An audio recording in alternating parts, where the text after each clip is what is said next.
I'm 78 now, and I sold everything I owned 2 years ago because I had run out of ways to pretend my life still made sense.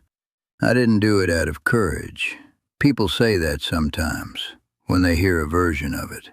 They think it was bold or freeing. It wasn't. It was quiet and a little desperate, like clearing a room after someone has already left, knowing they're not coming back. I live in a smaller place now.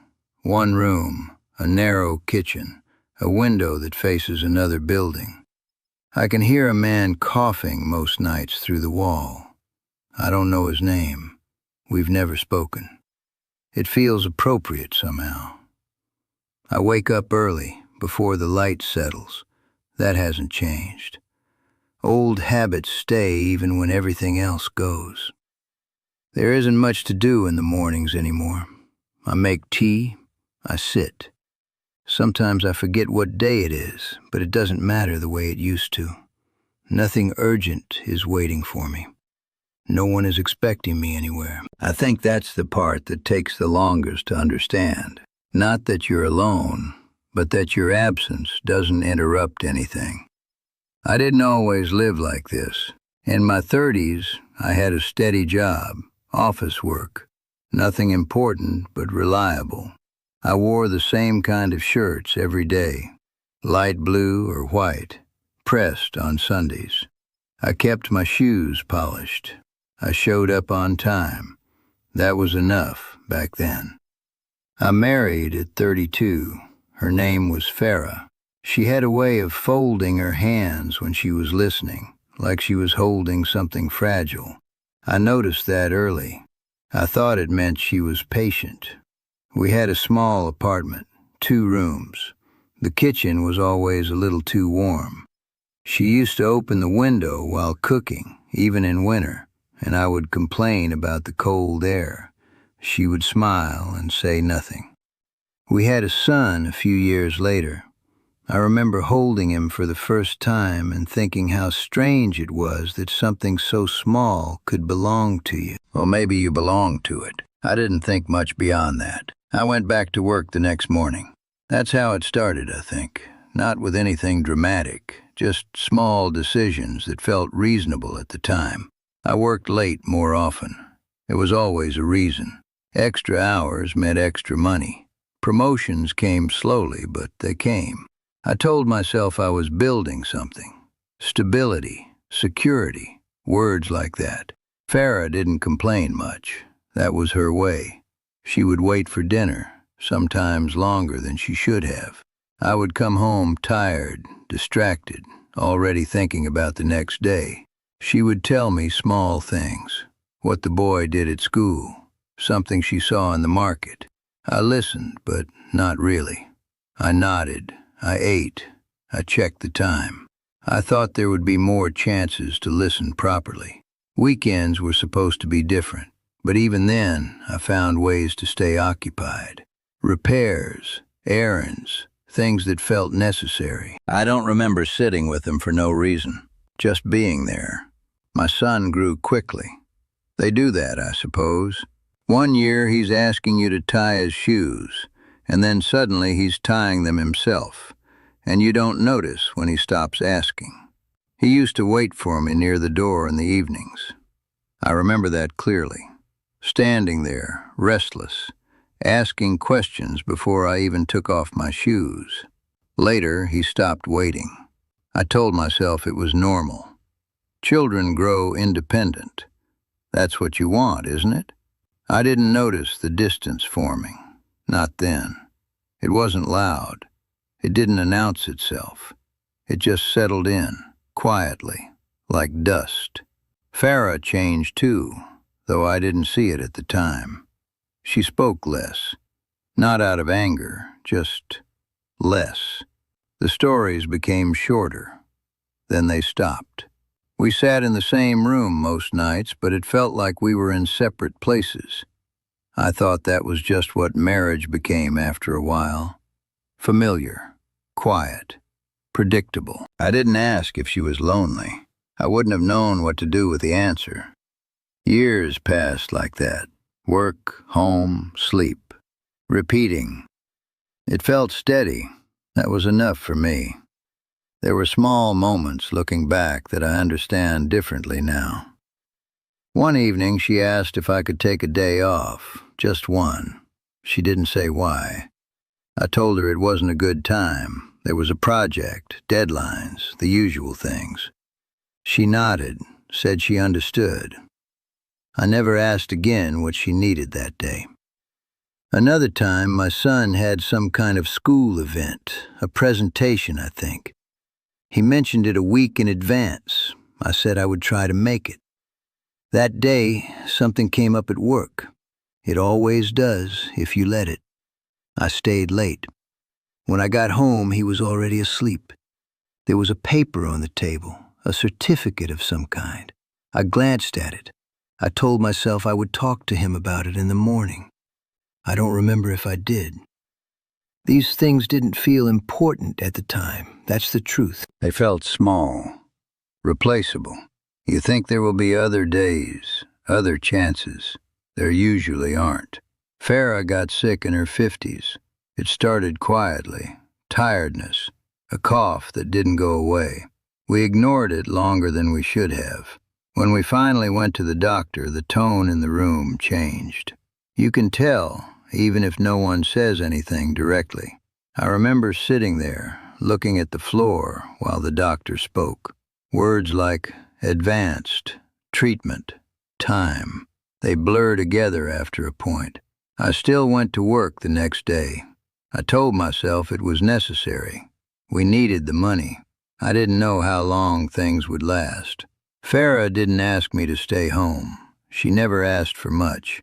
I visited her in the hospital in the evenings, sometimes later than I should have. I would sit beside her bed, not knowing what to say.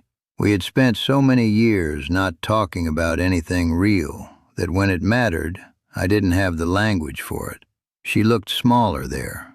Not physically, but in some other way, like she was already leaving, piece by piece.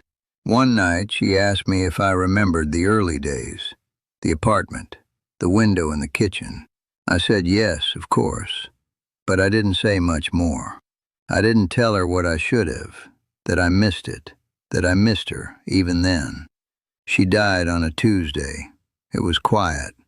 I was there, but not really present. I kept thinking about practical things, what needed to be done next. That's what I regret most. Not that she died. That part was coming, whether I accepted it or not. It's that I didn't meet her fully at the end. I stayed the same man I had been for years, distant, careful, busy with things that no longer mattered. After she was gone, the house felt wrong, too still, too full of things that didn't mean anything without her there. My son came for the funeral. He stayed a few days. We spoke, but it was awkward, polite. He had his own life by then, a family, responsibilities. I couldn't blame him for that. I had taught him, in a way, how to live without me. We drifted further apart after that. Calls became less frequent, then rare. There was no argument, no falling out, just distance. The kind that builds over years and doesn't need a reason anymore. I kept working for a while after Farah died. I didn't know what else to do. The routine was familiar. It filled the hours. But something had shifted. The work didn't feel the same. It never had much meaning, but now it had none at all. I retired later than I should have, 68. I told people I enjoyed staying active. The truth is, I was afraid of the silence. When I finally stopped, the days stretched out in front of me, empty. That's when the memories started coming more clearly. Not all at once, slowly, in pieces. The kitchen window, my son at the door, Farah waiting at the table. Small things, ordinary things. Those are the ones that stay. I would sit in the house and look around at everything I had accumulated. Furniture, books, things I thought were necessary at the time. None of it held what I needed. That's when I decided to sell it all. Not in a moment of clarity, more like a quiet conclusion I couldn't avoid anymore. The house went first, then the rest. It took months, each item leaving, one by one. People asked me where I was going. I didn't have a clear answer, just somewhere else. As if changing the place could change what had already happened. It doesn't. I moved into this smaller place. Fewer things, fewer reminders, at least the physical ones. But the mind keeps its own records. You don't leave those behind. There are things that are gone now, in a way that can't be fixed. Not the house, not the money. Those are replaceable, if you care enough. What's gone is the chance to sit with Farah and listen properly. To take that day off when she asked. To ask her what she needed and mean it. What's gone is the chance to be there for my son in those small, ordinary moments that shape everything later. You don't get those back, not even in memory, because memory knows what you missed. Sometimes I think about calling him, my son. I still have his number. Of course I do. I pick up the phone, then put it down. What would I say now, after all this time? How do you fill in years of absence with a single conversation? I don't know if he would want to hear from me. I wouldn't blame him if he didn't. So I sit here, most days, and let the hours pass. I'm not telling you this because I think it will change anything for you. People live the way they live. They have their reasons. I had mine. But if you're listening, and if you're younger than me, there's something I wish I had understood sooner. The ordinary moments are not as replaceable as they seem. Work will always be there in some form. Obligations, responsibilities, all of it. They don't end. But the people, they change. They leave, or they fade in ways that are harder to see.